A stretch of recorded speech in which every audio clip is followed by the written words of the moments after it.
एक जीवित नाग वर्षों तक धूप में सड़ता रहा, लेकिन मर नहीं सका। समय बीतता गया, धूप उसकी त्वचा को झुलसाती रही, उसका शरीर गलने लगा, फिर भी वह जीवित था और हिल भी नहीं सकता था। लेकिन सबसे बड़ा प्रश्न यह था, इतना शक्तिशाली नाग आखिर इस तरह असहाय क्यों पड़ा रहा? वह कोई साधारण सर्प नहीं था, वह था नागों में प्रसिद्ध करकोटक नाग।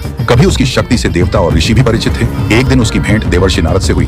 किसी कारण करकोटक ने उनके साथ छल या मजाक कर दिया। देवर्षि नारद सत्य और धर्म के पालन के लिए प्रसिद्ध थे। यह व्यवहार उन्हें पसंद नहीं आया। तब उन्होंने करकोटक को एक भयानक श्राप दिया, तुम लंबे समय तक धरती पर एक ही स्थान पर पड़े रहोगे, न चल सकोगे, न कहीं जा सकोगे। जब तक कोई महान धर्मात्मा राजा तुम्हें मुक्त नहीं करेगा, तब तक तुम वहीं जड़ बने रहोगे। श्राप के प्रभाव से करकोटक एक घने जंगल में वर्षों तक अचल पड़ा रहा। समय बीतता गया।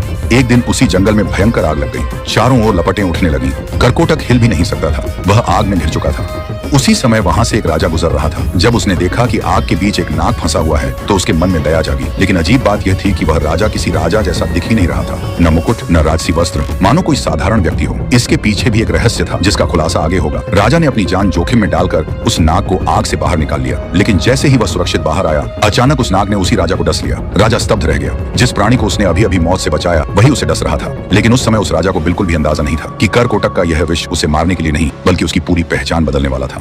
आखिर करकोटक ने उस दयालु राजा को क्यों डसा? क्या यह विष विनाश के लिए था या किसी बड़े भाग्य परिवर्तन के लिए? इस रहस्य का सच भाग 2 में देखिए, क्योंकि आगे की कहानी और भी चौंकाने वाली है। अगर आप ऐसी प्राचीन और रहस्यमयी कथाएं सुनना पसंद करते हैं, तो चैनल को अभी सब्सक्राइब करें। हर हर महादेव।